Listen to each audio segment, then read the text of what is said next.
On the night of June 4, 2002, the Smart family went to bed in their home in Salt Lake City, Utah, the same way they did every other night. Father Ed, Mother Lois, and their 6 children settled in one of the city's most respected and tight-knit neighborhoods, known for their faith, their community involvement, and their warmth. At some point before dawn on June 5, a man entered the house through a window on the ground floor. He moved quietly through the dark hallways. He found the room where 14-year-old Elizabeth slept alongside her 9-year-old sister, Mary Catherine. He pressed a knife to Elizabeth's throat. He told her that if she made a sound, he would kill her and her entire family. Elizabeth Smart got up. She walked out of her bedroom. She walked down the stairs, through the house, and out the door with a stranger holding a knife to her back. Her 9-year-old sister lay in the bed they shared and did not move. She was frozen in fear. She watched her sister leave. She did not understand what she had just witnessed. In January 2026, 24 years after that night, Elizabeth Smart sat down in front of a camera and told the full story, in her own words, for the very first time. This is the story of the Elizabeth Smart kidnapping. Elizabeth Ann Smart was born on November 3, 1987, in Salt Lake City, Utah. She was the second of Ed and Lois Smart's 6 children, raised in a deeply religious home, embedded in the Church of Jesus Christ of Latter-day Saints community, and by all accounts a happy, musical, warmly loved child. She played the harp. She was competitive and curious. She was close to her siblings, particularly to Mary Catherine, who was 5 years younger and shared a bedroom with her. The family lived in a large, comfortable home in the Federal Heights neighborhood, a quiet, leafy area near the University of Utah. It was the kind of neighborhood where people left windows open at night without thinking twice. One summer evening in the spring of 2002, the Smart family did something they had done many times before. They invited a handyman to their home to do odd jobs, yard work, minor repairs. The man they hired called himself Emmanuel. He was a transient street preacher with long hair and a flowing beard who had been seen panhandling in downtown Salt Lake City. His real name was Brian David Mitchell, and he had already chosen Elizabeth. Brian David Mitchell had done his reconnaissance. He knew the house. He knew which window would give him access. And he knew which bedroom held Elizabeth. In the early hours of June 5, 2002, he entered through a kitchen window, padded silently through the home in the dark, and reached the girl's room. He crouched beside Elizabeth's bed and placed a knife at her throat. His voice was quiet and controlled. "Do not make a sound. Come with me. If you wake anyone, I will kill you and your family." Elizabeth later described making a deliberate choice in that moment. She decided her family's safety was more important than her own. She went with him. Mary Catherine lay in the adjacent bed. She heard. She saw. She did nothing, not because she didn't care, but because terror had locked her completely in place. Mitchell led Elizabeth out of the house and up into the foothills of the Wasatch Mountains above the city, where he and his wife Wanda Barzee had made a camp among the trees. It was roughly a mile from the Smart family home. There, disguised with robes and a veil that Mitchell forced her to wear, Elizabeth began what would become 9 months of captivity. When Elizabeth's parents discovered her gone the next morning, the city of Salt Lake City mobilized within hours. Thousands of volunteers joined search parties that combed parks, foothills, and neighborhoods. The FBI was called in immediately. A reward was offered. Ed Smart went on national television to make a desperate plea, his voice breaking, his eyes raw, begging whoever had taken his daughter to bring her home. Investigators, following standard protocol, looked first at the family itself. They interviewed Ed and Lois at length. They seized 12 computers from the home. Surveillance was placed on family members. In a case like this, statistically, the perpetrator most often comes from within the immediate circle. Then attention shifted to a handyman named Richard Ricci, a man with a criminal record who had worked at the Smart home. Police found inconsistencies in his story. He could not explain several hundred unexplained miles on his vehicle. He was brought in for questioning. But Mary Catherine, now the only known witness, quietly told investigators the man who had entered their room was not Ricci.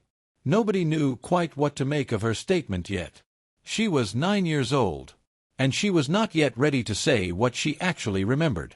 In August 2002, Richard Ricci suffered a brain aneurysm in jail, where he was being held on an unrelated parole violation, and died. The lead investigator said he was sick to his stomach. Whatever Ricci knew or didn't know, he would never speak again. The investigation stalled. The search narrowed. And then, almost miraculously, a 9-year-old girl's memory produced the breakthrough no detective had managed. 4 months after Elizabeth disappeared, Mary Catherine Smart was sitting quietly at home, flipping through a copy of the Guinness World Records. And a name surfaced in her mind, sudden, clear, and certain. Emmanuel. The street preacher. The odd jobs man. The man with the flowing beard and the quiet voice. I knew immediately, she later said in the Netflix documentary. That's who was in my bedroom. That's the man who kidnapped Elizabeth. She told her parents. Investigators were immediately reinvigorated. A police composite sketch was drawn from Mary Catherine's description, a bearded man with a distinctive appearance. The sketch was released publicly in February 2003 and aired on America's Most Wanted. Tips began flowing in. Multiple people recognized the description. The name Brian David Mitchell surfaced. Meanwhile, Mitchell had not fled the state. He was, extraordinarily, still in Utah, moving between camps and populated areas, keeping Elizabeth disguised in full robes and a veil that covered her face, and training her to say her name was Augustine if anyone asked. The disguise worked. People saw her. Some even interacted with her. None connected the veiled young woman to the missing girl whose face had been on every television screen in America for months. What Elizabeth endured during those 9 months is something she spent years unable to fully articulate publicly. In the 2026 Netflix documentary, she described it for the first time in full. Brian David Mitchell was not simply a kidnapper acting on impulse. He was driven by what he described as religious revelation, a delusional belief that God had commanded him to take Elizabeth as a polygamist wife. Wanda Barzee, his wife and accomplice, participated and enabled the abuse. Elizabeth was subjected to repeated sexual assault. She was kept in the camp in the mountains, then moved with Mitchell and Barzee across state lines into California, then back to Utah.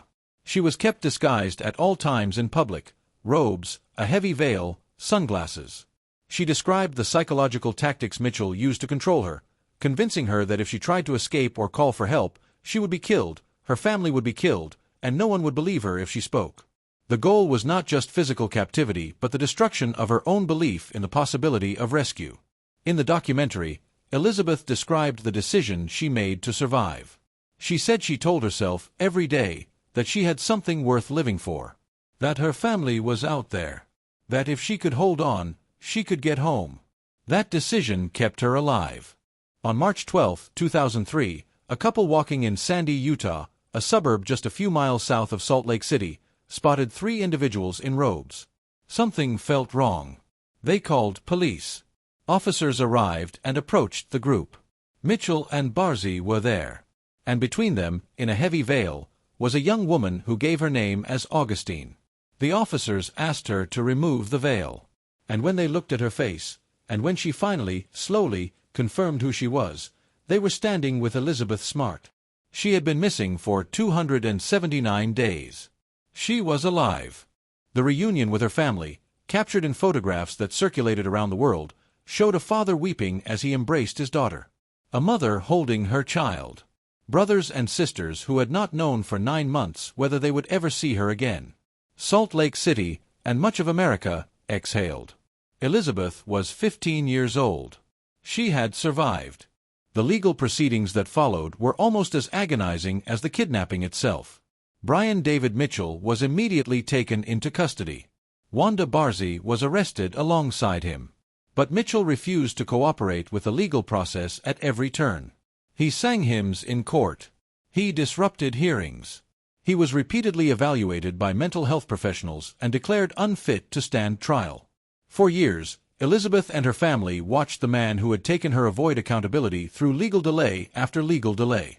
Barzee eventually agreed to cooperate with prosecutors. She pleaded guilty to federal charges in 2009 and was sentenced to prison. She was controversially released in 2018 after the Utah Board of Pardons determined she had served the required minimum. She remains under supervised monitoring.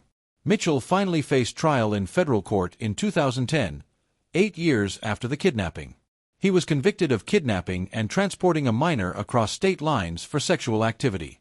He was sentenced to life in federal prison, where he remains today.